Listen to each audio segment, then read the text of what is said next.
Choisy-le-Roi.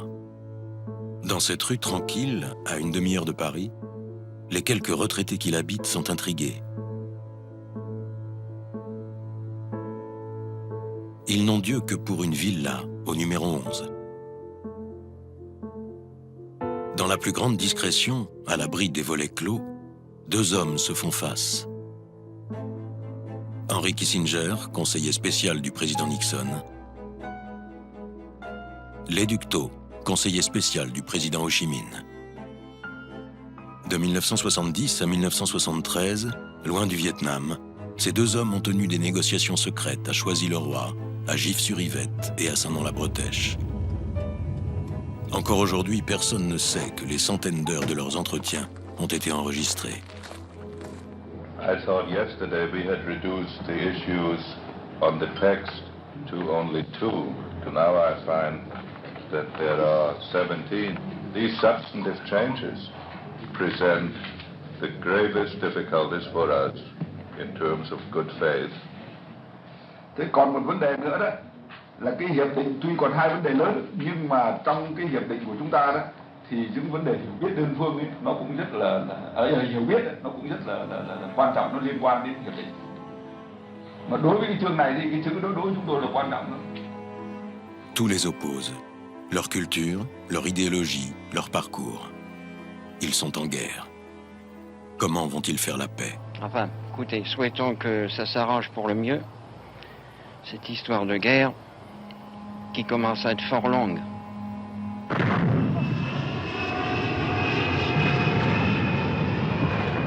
Une guerre qui dure depuis plus de 10 ans, menée par la première puissance mondiale contre un petit pays de paysans pauvres. Face à l'acharnement américain, le Vietnam fait preuve d'une résistance déterminée. Incapable de gagner la guerre, chaque camp veut contraindre l'adversaire à négocier la paix à son avantage. Mais chaque avancée de ces négociations est freinée par le régime pro-américain du Sud-Vietnam, en pleine dérive face à une forte opposition politique et militaire, les échéances électorales aux États-Unis et plus globalement par l'équilibre fragile des rapports Est-Ouest en pleine période de guerre froide. De ces négociations dépend le sort de tout un peuple.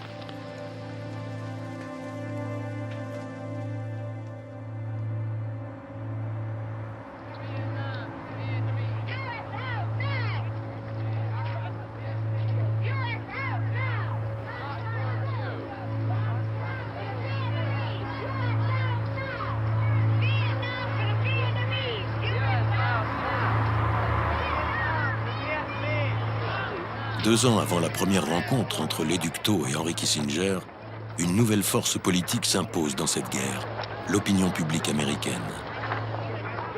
Mais pas seulement, le monde entier réclame la paix et exige le retrait des troupes américaines au Vietnam. Fin mars 68, la situation militaire s'aggrave. L'armée américaine est en difficulté. Le président Johnson choisit de négocier avec le Nord-Vietnam. 2 mois plus tard, les pourparlers qui s'engagent à Paris entre le ministre nord-vietnamien Xuan Thuy et l'ambassadeur américain Avril Harriman s'avèrent rapidement inefficaces. Il leur faut 8 mois pour décider qui doit s'asseoir autour de la table de conférence.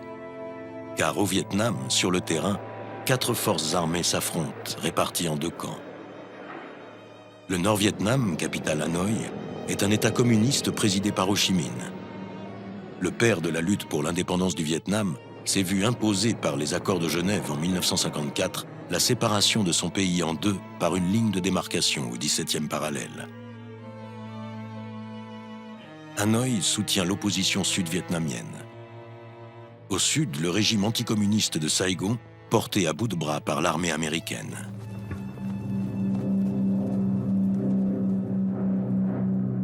Pour cette Amérique qui se prétend shérif du monde, l'enjeu est d'endiguer la montée du communisme, la stopper au 17e parallèle. Depuis l'arrivée au pouvoir de Mao Tse-tung en Chine, suivi de la Corée du Nord puis du Nord-Vietnam, les Américains craignent un phénomène de contagion.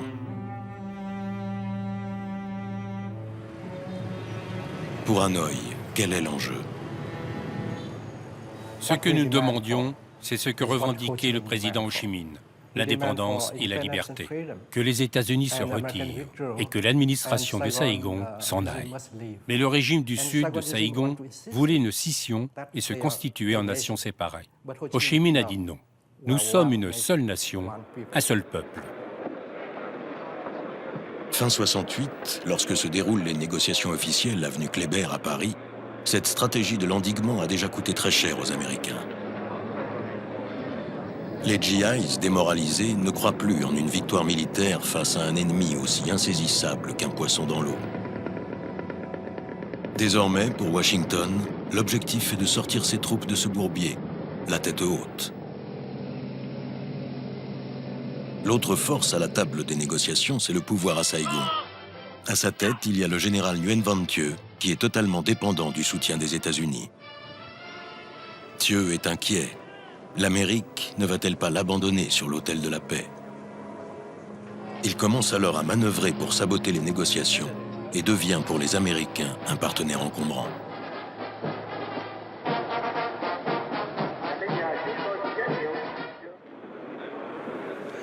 Nous autres, Sud-Vietnamiens, nous ne voulons pas nous opposer à ces conversations parce qu'on va nous accuser, n'est-ce pas, de travailler contre la paix. Mais nous avons dit aux Américains qui commençaient la conversation avec les Nord-Vietnamiens que l'avenir du Vietnam dépend des Vietnamiens et non pas des Américains. Dernière pièce de l'échiquier, la 4e force militaire, le FNL, Front National de Libération. Surnommé le Viet Cong par ses adversaires, il crée sa branche politique, le GRP, Gouvernement révolutionnaire provisoire, représenté à Paris par Madame Nguyen Thi Binh. Maquisarde de la première heure, ancienne détenue politique à Saïgon, elle est la voix de la résistance armée qui contrôle une partie du Sud-Vietnam et partage avec Hanoï le même objectif, obliger les Américains à quitter le Vietnam et faire tomber le régime de Thieu. Nous voulons ce que nous appelons négocier tout en luttant. Une sorte de tactique. Nous devons lutter sur les 3 fronts.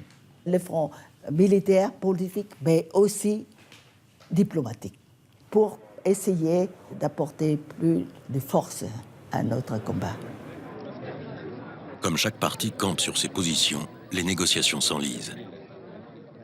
Les journalistes disaient que ce sont les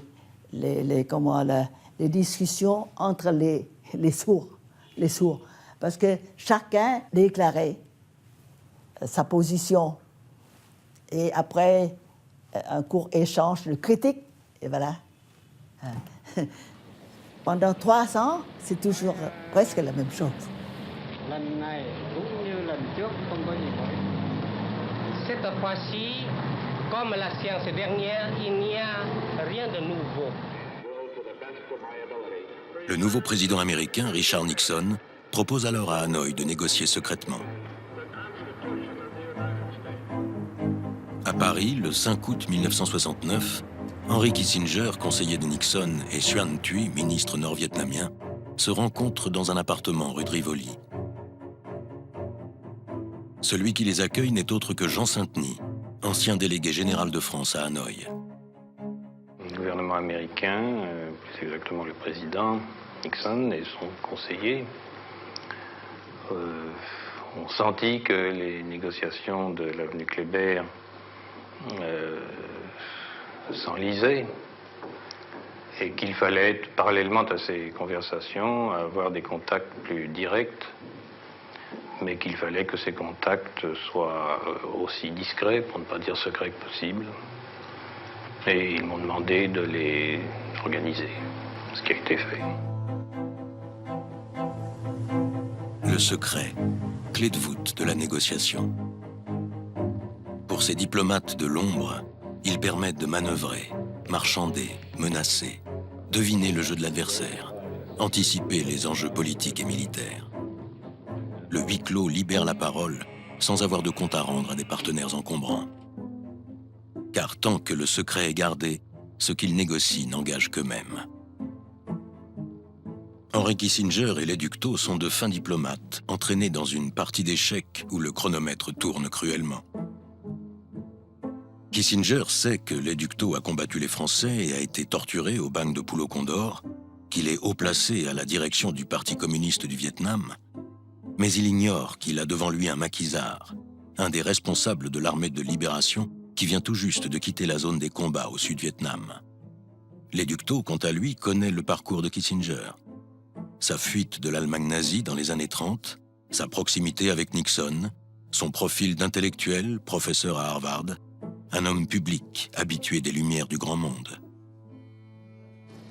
Mais la première rencontre entre Kissinger et les Ductaux est retardée par un événement majeur.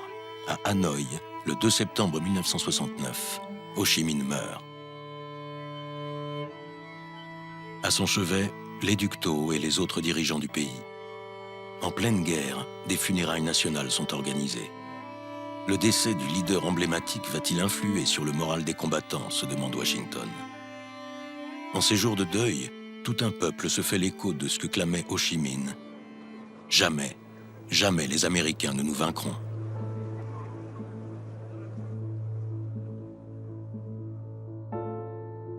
« 21 février 1970. Première séance secrète entre les Ductaux et Henry Kissinger. C'est la délégation vietnamienne qui reçoit, dans une villa qu'elle a louée bien loin de l'avenue Kléber, au 11 rue d'Arte à Choisy-le-Roi. Le rendez-vous est fixé à 9h30. Les Ductaux, prévoyants et méticuleux, arrivent en avance. Henry Kissinger et ses 4 collaborateurs, confiants, sont sur place à l'heure dite. C'est la première fois que les Ductaux et Kissinger se sont rencontrés. On serre à la main. Et puis ensuite, on échange, n'est-ce pas, quelques mots de courtoisie protocolaire. Ils sont 10, interprètes compris, autour d'une grande table rectangulaire. Les 2 délégations se font face, les volets sont fermés, une ambiance feutrée, loin du tumulte de la guerre. Les 2 hommes se jaugent. Dans les réunions secrètes, on parle des questions, le mot que Henry Kissinger a utilisé, des questions substantielles. Cette première réunion va durer presque 6 heures. Il est 9h40. Le compte à rebours des négociations secrètes commence. Les Ductaux disent sa méfiance dans la loyauté des Américains. Vous parlez de paix, mais vous faites la guerre. Nous sommes méfiants car nous avons souvent été trompés. En 1945, nous avions signé un accord avec les Français, mais ils nous ont envoyé les troupes. 9 ans plus tard, nous avons conclu un accord à Genève qui sera déchiré à peine signé. Je me demande donc si votre bonne volonté est sincère. Je vous propose de nous parler franchement. Pendant ces 10 ans de guerre, vous avez dépensé beaucoup d'argent sans rien gagner en échange. Je ne comprends pas. Quel est votre intérêt à continuer cette guerre ? Dans son compte-rendu à Nixon, Kissinger se permet une note optimiste. Nous sommes en total désaccord sur des points majeurs, Monsieur le Président, mais cette première rencontre reste positive. Après le déjeuner, pris chacun de son côté, la discussion reprend. Les Ductaux abordent longuement plusieurs points. Le retrait des troupes américaines du Sud-Vietnam. Alors, on règle la question de l'administration de Saigon. Ensuite, la question des troupes nord-vietnamiennes qui sont au Sud-Vietnam. Et ensuite, la question de la zone démilitarisée. Kissinger fixe une priorité pour la prochaine rencontre. Notre premier objectif est d'arriver à un accord de réciprocité. Nous retirons nos soldats du Sud-Vietnam et vous rapatriez les vôtres au Nord-Vietnam, ainsi que vos troupes présentes au Cambodge et au Laos. Les 2 hommes se retrouvent en mars et avril 1970. Pour les Ductaux, il est évident que l'envoi de troupes américaines au Vietnam est illégal. Kissinger réplique que la présence de l'armée du Nord-Vietnam au sud est aussi illégale et pose une condition. « Je retire nos troupes seulement si vous retirez les vôtres, monsieur le conseiller spécial. » Les Ductaux ne cèdent pas. Il le dit, le répète sans cesse. « Monsieur le conseiller spécial, nous sommes chez nous. C'est une affaire entre Vietnamiens, c'est vous l'agresseur. » À peine un mois plus tard, une nouvelle attaque américaine met fin aux pourparlers entre les deux hommes.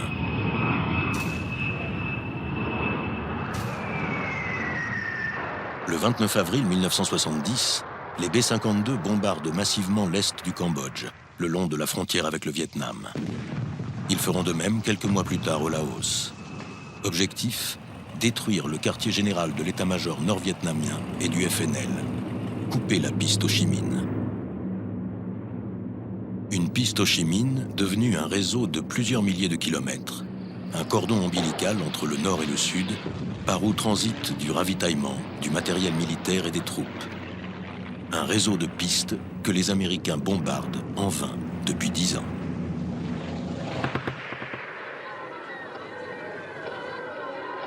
L'intervention au Cambodge provoque d'importantes manifestations d'indignation, violemment réprimées par la garde républicaine. Sur le campus de Kent State, 4 étudiants sont tués. Sans le mouvement pacifiste, il n'y aurait pas eu de négociations à Paris. Le mouvement anti-guerre a atteint son apogée en 1968 avec la marche du Pentagone. Une marche massive avec des dizaines de milliers de gens amassés autour du Pentagone et du bureau d'état-major. Cette marche a eu un grand impact dans le pays, car elle a prouvé qu'il existait un vrai pouvoir de protestation.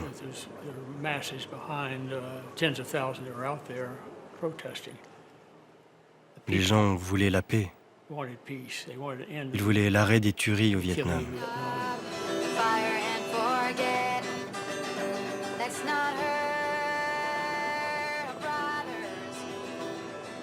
Conscient de la puissance du mouvement pour la paix, Nixon avait démarré son mandat en 1969 par un plan de désengagement de l'armée américaine.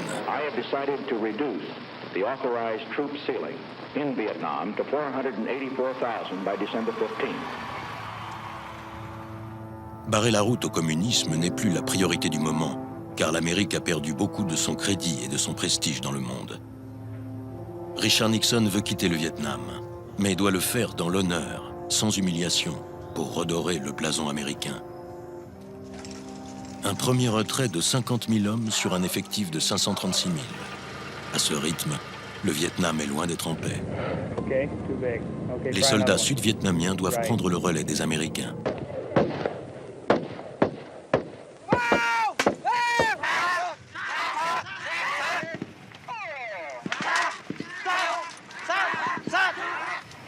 Objectif, en 3 ans, recruter 400 000 hommes, les équiper, les entraîner. Créer de toutes pièces la plus grande force militaire du sud-est asiatique.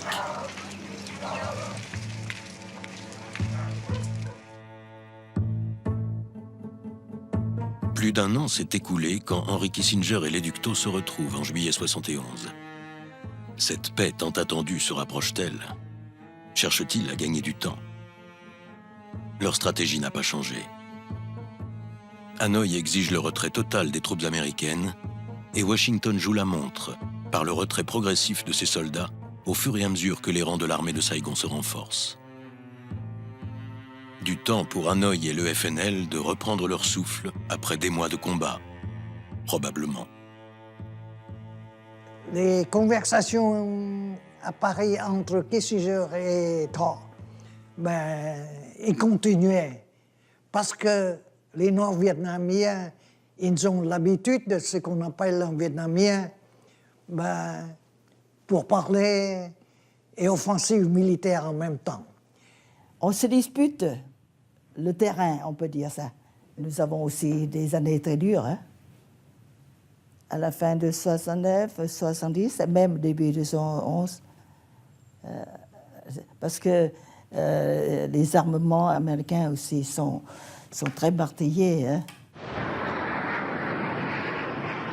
Pendant 10 ans, jusqu'en 1971, des dizaines de milliers de tonnes de produits chimiques hautement toxiques, dont l'agent orange contenant de la dioxine, sont déversés au Sud-Vietnam. Nom de code, Ranch Hand, ouvrier agricole. Objectif, détruire la végétation pour tuer l'ennemi qui s'y dissimule. Mais les victimes sont aussi des civils, Hommes, femmes, enfants. La science au service de l'indicible. Une technique d'épandage méthodique, systématique. La plus longue des guerres chimiques que le monde ait connue. Un écocide. Encore aujourd'hui, la dioxine sème la mort, handicap, meurtri. À Paris, les négociations stagnent, la paix s'éloigne. Aucune rencontre n'a lieu entre l'automne 71 et le début de l'année 72. Nixon se rend à Pékin. C'est la première visite d'un chef d'État américain sous le régime de Mao. Puis Moscou. L'heure est au réchauffement des rapports Est-Ouest. Un moment historique pour l'équilibre et la paix mondiale. L'occasion pour Nixon et Kissinger de demander aux Chinois et aux Soviétiques de réduire l'aide militaire apportée à leurs alliés nord-vietnamiens et de faire pression sur eux. Dites-leur de faire des concessions. Ils ne seront pas entendus. Nous avons reçu, n'est-ce pas, les armes lourdes de l'Union soviétique, et puis les armes légères, et puis surtout les logistiques de la Chine. Mais nous utilisons les armes pour mener notre guerre à nous, et non pas avec la présence ou bien la participation des soldats étrangers sur notre terre. Au Vietnam, c'est une guerre de libération et non pas une guerre internationale, une guerre mondiale. En 2 ans, les Duc Tho et Henry Kissinger se rencontrent une dizaine de fois, toujours secrètement. Ces face-à-face peuvent-ils réellement mettre fin au conflit? Ils les obligent, en confrontant leurs arguments, à dessiner un projet de paix. Ils ont appris à se mesurer, à relever les qualités et les faiblesses de l'adversaire, à cerner sa psychologie, tester sa pugnacité.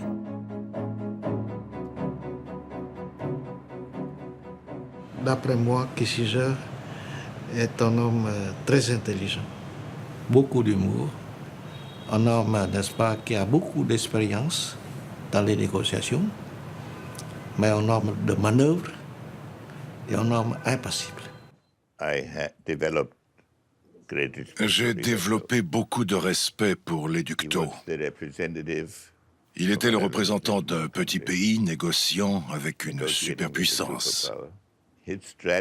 Sa stratégie était de nous décourager et de nous donner peu d'espoir de trouver une solution, hormis celle qui lui convenait. Il l'a fait avec beaucoup de discipline, de dignité et de politesse. Et une grande maîtrise de son sujet.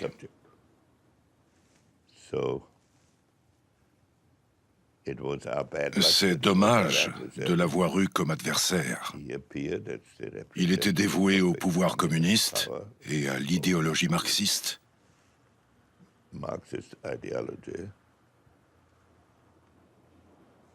Et il avait le mouvement pacifiste américain à ses côtés. Il pensait qu'il avait du temps. Nous avons essayé de résister plus longtemps que lui. Eh bien, les dictateurs, il se bat. Il se bat aussi de façon très courageuse, mais aussi très intelligente. C'est pour ça qu'on me dit qu'avec M. Kissinger, qui est un homme très sûr de lui-même, et peut-être un peu vaniteux, doit quand même, devant le dictateur, il doit, peut-être que, je ne sais pas si j'emploie le mot correct, mais il doit se plier.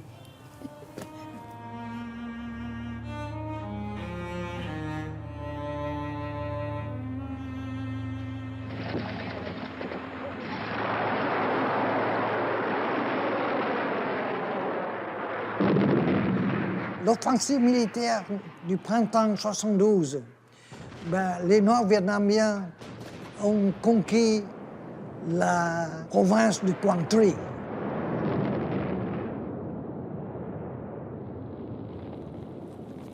Pour la première fois depuis les accords de Genève en 1954, l'armée nord-vietnamienne prend le risque de franchir la ligne de démarcation du 17e parallèle.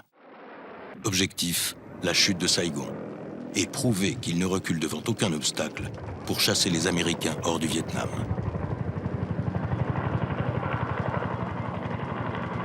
Pour montrer sa volonté de ne rien céder, Nixon réplique.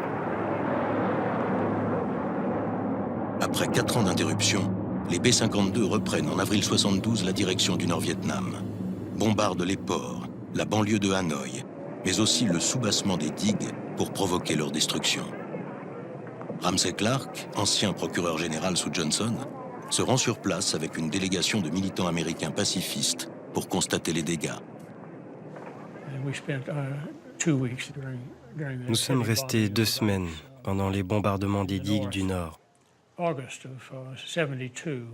1972, la cible principale était le système de contrôle de l'eau pour l'agriculture.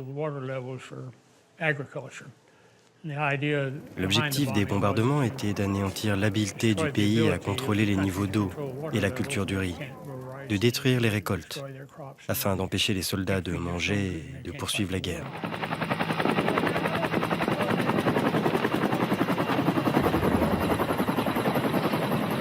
L'armée saigonaise, soutenue par la puissance de feu américaine, reprend le contrôle une à une des villes perdues. 6 mois de combat et un statu quo, ni vainqueur ni vaincu. Démonstration est faite que seules des négociations politiques peuvent déboucher sur la paix. M. Kissinger a commencé à venir à Paris rencontrer d'autres personnes dans le plus grand secret. Je puis vous dire maintenant que nous y avons aidé et que j'y ai même personnellement aidé. Et que, chose curieuse en France, le secret a été parfaitement gardé. Et puis un jour, on est passé, pas de notre fait, du secret au discret. C'est-à-dire qu'on ne cache plus les rencontres. Simplement, on ne dit pas ce qui s'y passe.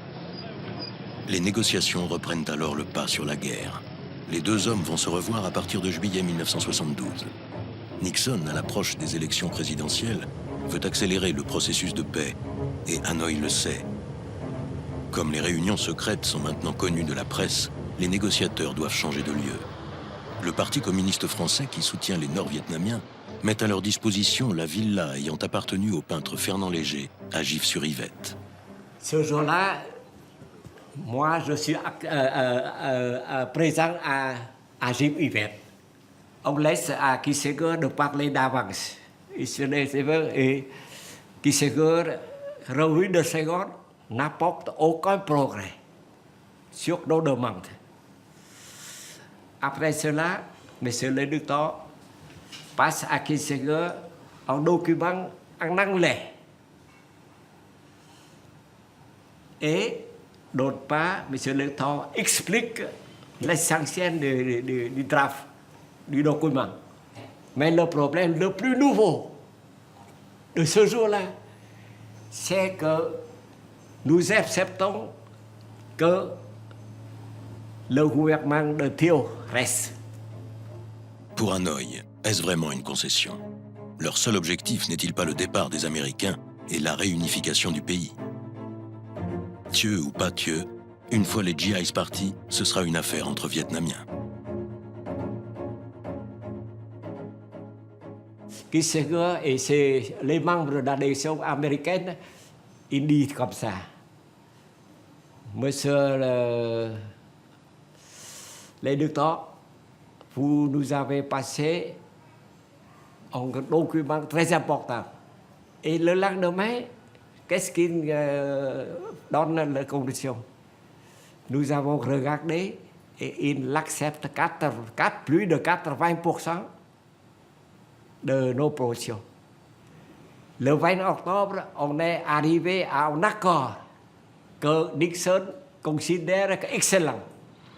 We believe that peace is at hand.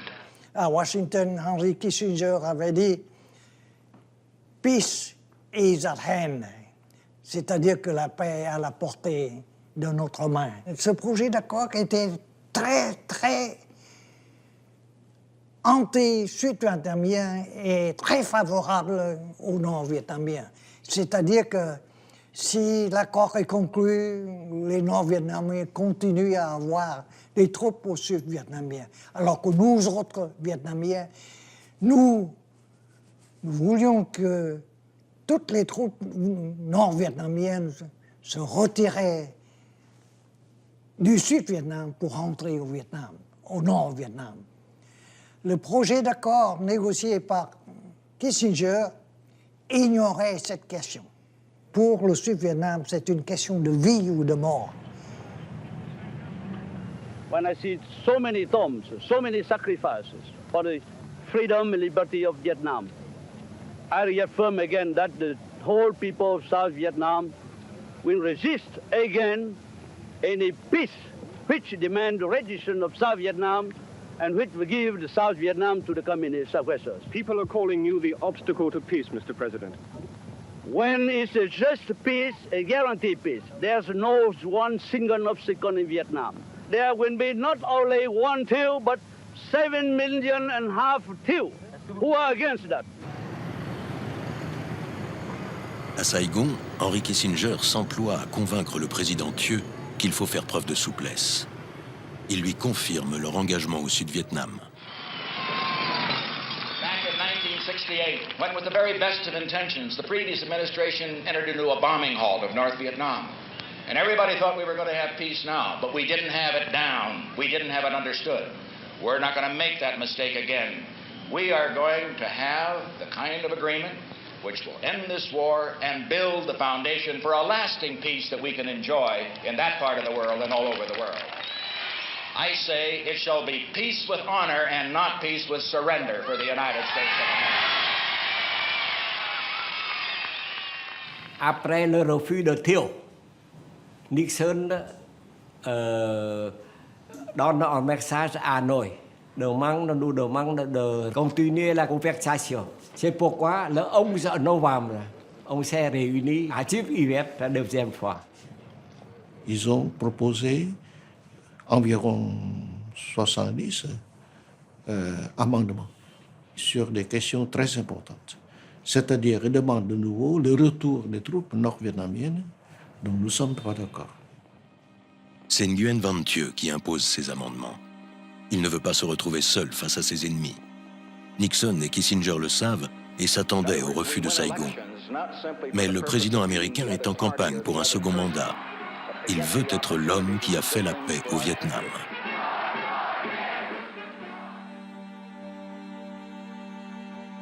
Courant novembre, les deux négociateurs se rencontrent. Les Duc Tho refusent de sacrifier l'accord d'octobre que Nixon trouvait, il y a quelques jours encore, excellent. Washington est face à un dilemme.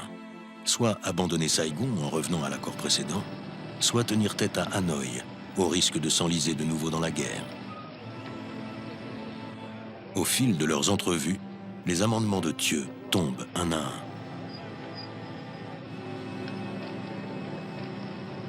Début décembre, il ne reste plus qu'un point important à régler. C'est le problème du 17e parallèle. Kissinger propose un compromis. Le 17e parallèle qu'il voulait infranchissable pourrait être ouvert au passage des civils. Ce point crucial ne devrait plus être un problème. Parce que nos troupes sont au-delà, 20 km à l'autre côté, déjà au Sud-Vietnam. Les Duc Tho transmettent la proposition de Kissinger à Hanoï, qui, contre toute attente, la rejette. Les Duc Tho dit à Kissinger, il faut que je regagne à Hanoï et prendre les consultations de notre gouvernement. Les Duc Tho a pensé que la conversation suspendue, les arbitres pourraient faire quelque chose d'important, quelque chose de dangereux. He was told several times by me. Je lui avais dit de manière personnelle et formelle que des mesures drastiques étaient envisagées. Je n'avais pas précisé lesquels. J'ai maintenant des raisons de croire, d'après les documents publiés par la suite, qu'il a recommandé d'accepter nos propositions, mais que le Politburo ne l'a pas suivi. We still have 2 outstanding issues on the agreement. You will be back in Hanoi when? Tôi 15 đi thì 15, 16, 17, 18 thì tôi về trên. Ngày kia là 15. So today we should reduce the number of issues that remain to the minimum necessary, so that we do not have to send messages that are too long. We will communicate with you after you are back in Hanoi, or you communicate with us, and then we can decide whether we can settle it by messages or whether we should meet again. 18th, you'll be back in Hanoi, so you'll be able to celebrate Christmas with your family. Chúng tôi thì Việt Nam không có cái tục ăn Noel đâu. I know.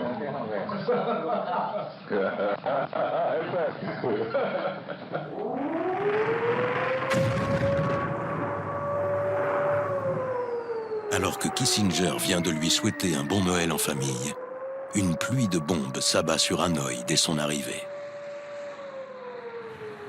Et tout de suite, les Américains commencent les bombardements à Hanoï pour intimider, n'est-ce pas, les dictateurs.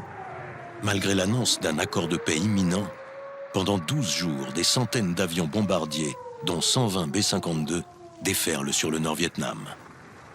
L'opération Linebacker II est la plus terrifiante de la guerre. Les négociations de novembre et décembre nous avaient persuadé, Nixon et moi, que les Nord-Vietnamiens pensaient pouvoir exploiter les divergences entre le Sud-Vietnam et nous. Ils ont prolongé les négociations en utilisant tous les points techniques possibles. Et pour la première fois dans nos discussions, ils se sont comportés avec insolence, en nous faisant des propositions qu'ils savaient absurdes. Nous avons donc décidé qu'il fallait leur démontrer qu'ils avaient dépassé les limites, et nous avons lancé des actions militaires. Ce que Kissinger ne dit pas, c'est que le 13 décembre, lors de son dernier face-à-face avec les Ductaux, il savait déjà, grâce à un téléx reçu la veille de Washington, que ces bombardements auraient lieu. Le 14 décembre, Nixon et lui anticipent les répercussions désastreuses sur l'opinion publique. Ils cherchent déjà des justifications politiques.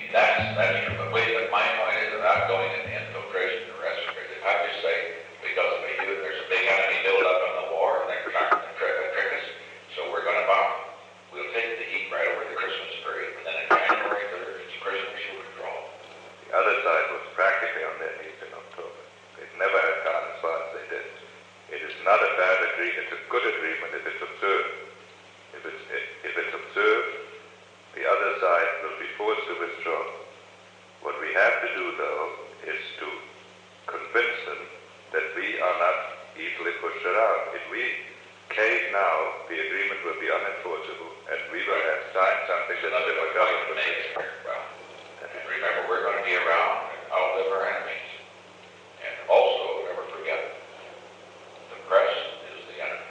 The press is the enemy. The press is the enemy. The establishment is the enemy. The professors are the enemy. The professors are the enemy. Write that in the blackboard 100 times and never forget it. Linebacker II fera des milliers de morts et de blessés parmi les civils. Pour les pilotes, une seule exigence, fire and forget, tire et oublie. Il tombera en 12 jours, l'équivalent de toutes les bombes larguées sur le Nord-Vietnam depuis 10 ans. Objectif, affaiblir plus encore le Nord-Vietnam pour donner le temps à Thieu de renforcer son régime sans les Américains. Et pour Nixon et Kissinger, quitter le Vietnam, la tête haute. Au troisième jour de l'offensive Linebacker II, Washington adresse un message à Hanoï. Si reprise des négociations, stop. Sommes prêts à arrêter bombardement, stop. Mais Hanoï ne répond pas. Il ne faut pas accepter trop vite pour donner une impression que nous sommes très pressés de cela.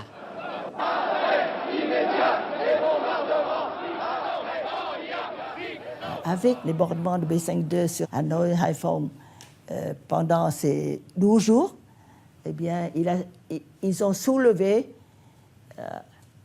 la colère, le mécontentement de tout le peuple, y compris les gouvernements alliés des États-Unis comme le gouvernement d'Angleterre.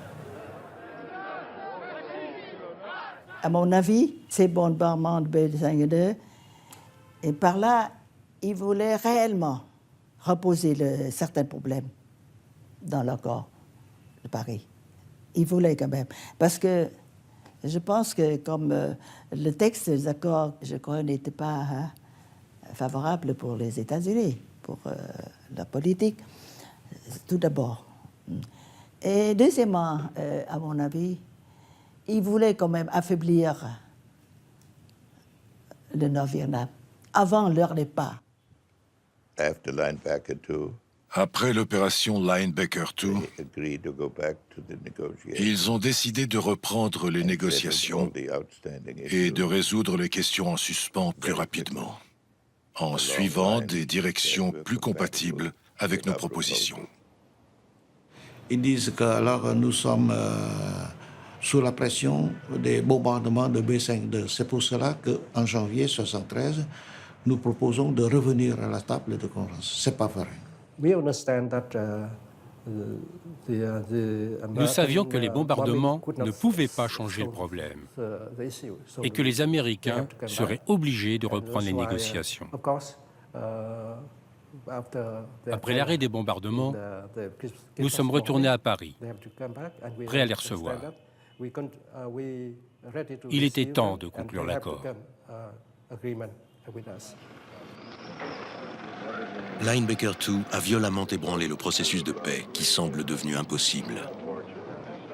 Pourtant, une nouvelle rencontre secrète est finalement fixée au 8 janvier. Les ducs Tho et Henry Kissinger se retrouvent dans une atmosphère plus que tendue. Alors quand Kissinger vient, Schiff se rivette, on ouvre toujours la porte. Il y a quelqu'un qui est sorti de la maison pour lui indiquer l'entrée dans la salle de réunion. Mais ce jour-là, il n'y a personne. Ce jour-là, nous laissons la porte presque fermée.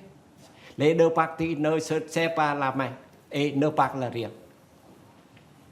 Et les deux Tho commencent son discours.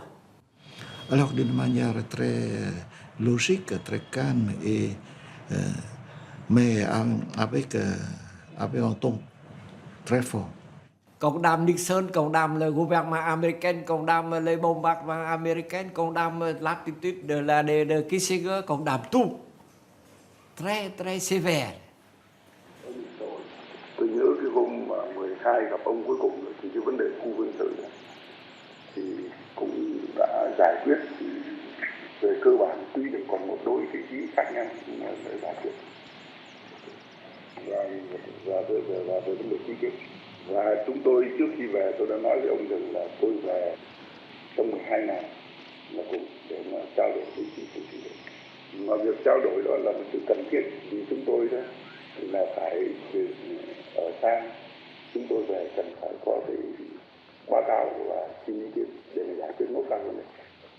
Trước khi về tôi cũng đã nói chuyện với ông, mà nói nghe chuyện riêng với ông lấy cái cớ đó để ném bom trở lại miền Bắc Việt Nam. Giữa cái lúc mà tôi vừa về đến cái nhà, việc đón tôi là các ông đón tôi đến Hà Nội có thể nói rất là lịch sự, và tôi có thể nói được rằng là một cái hành động của các ông rất là trắng trợn và thô bạo. Các ông tưởng làm như vậy để có thể khuất phục được chúng tôi, các ông làm rõ. Nhân dân chúng tôi cũng không hề tiếp nhận. Vậy cái mục đích của các ông để khuất phục chúng tôi, để ép chúng tôi thì được phù phối. Và các ông đã không những thất bại mà để làm cái cuộc đàm phán thêm khó khăn thêm, kéo dài và khó khăn thêm. Chính các ông đã làm cho danh dự nước Mỹ lại bị hoen ố. Bây giờ là các ông muốn giải quyết hòa bình thì chúng tôi giải quyết hòa bình. Các ông muốn tiếp tục chiến tranh thì chúng tôi tiếp tục đánh, không hề bao giờ tiếp nhận khuất phục. Puis Kissinger, il est dans une position, n'est-ce pas, assez délicate. Alors il s'est assis et écouté. J'ai entendu que Kissinger a dit cela. Monsieur le Docteur, je vous prie de parler moins fort parce que les journalistes en dehors vous entendent tout et ils disent que vous blâmez la partie américaine. Il aurait dû être en colère. En réalité, il a été très aimable, très flexible et soucieux de régler nos différends. Il n'y a pas eu d'accusation. C'était un professionnel. Pourquoi? Parce qu'ils avaient décidé pour leurs propres raisons qu'ils n'étaient plus en mesure de tenir la guerre seuls. Ils venaient d'être battus lors d'une grande offensive. Après les bombardements d'Hanoï, ils avaient peur. Et ils avaient décidé dès octobre d'arrêter la guerre. Parmi toutes les séances entre Kissinger et Létard que j'ai pu assister, c'est la séance la plus tendue, la plus sévère. Une fois Kissinger dit que si nous n'arrivons pas à la conclusion, je crois que les bombes continuent à tomber. Les dictateurs, je vous arrête. Nous n'avons pas peur de tout. Maintenant, vous dites comme ça, il vous faut retirer votre parole.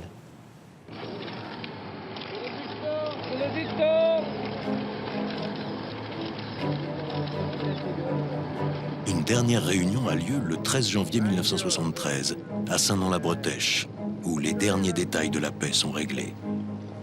C'est la fin de leur pourparlers secret, au terme de 45 séances de travail en 3 ans.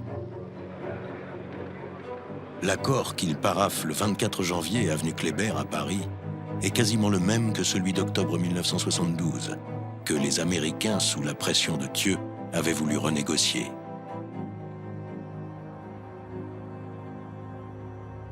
Le 27 janvier 1973, les accords sont officiellement signés par les 4 protagonistes du conflit, avenue Kléber.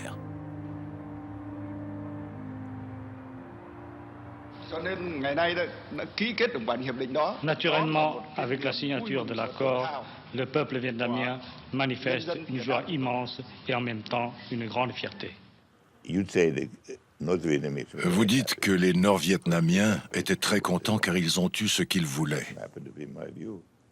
Ce n'est pas mon point de vue. Ils n'ont pas obtenu le renversement de Thieu qu'ils réclamaient depuis 4 ans, ni l'arrêt du ravitaillement militaire au Vietnam. Qu'est-ce que les Américains ont obtenu de la part des Nord-Vietnamiens, sauf le retour des prisonniers? Et c'est pour cette raison que les Nord-Vietnamiens considéraient que c'était une victoire pour eux. Mais ils ont bien raison de dire qu'à l'égard des Américains, c'était une victoire. Il y a toutes les forces de paix et de justice dans le monde avec nous. Nous sommes vainqueurs ensemble, pas seulement les Vietnamiens. Oui.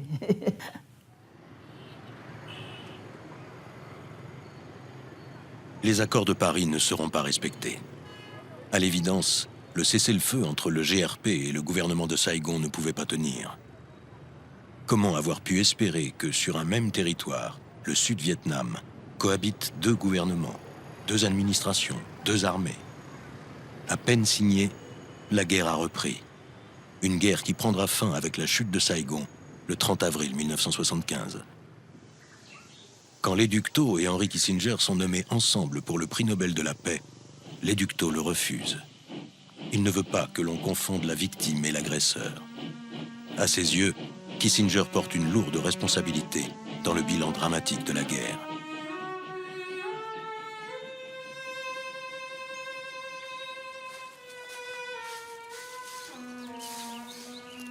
Entre ombre et lumière, l'histoire de la diplomatie secrète esquisse ses succès et ses échecs, parfois dévoilés, souvent cachés.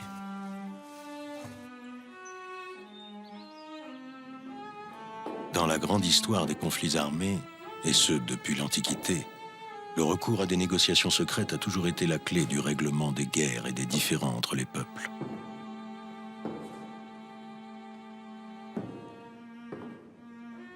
Les pourparlers secrets entre l'éducto et Henry Kissinger ont duré 3 ans. 3 ans durant lesquels ces hommes ont tenu entre leurs mains le destin de leur nation. Un lourd fardeau. À chaque coup joué, ils perdent des pièces. Mais celles de leur échiquier sont des hommes, des femmes, des enfants. Entre ombre et lumière, une diplomatie secrète nécessaire. Une guerre des mots où quelques lettres peuvent remettre en cause la paix d'un peuple.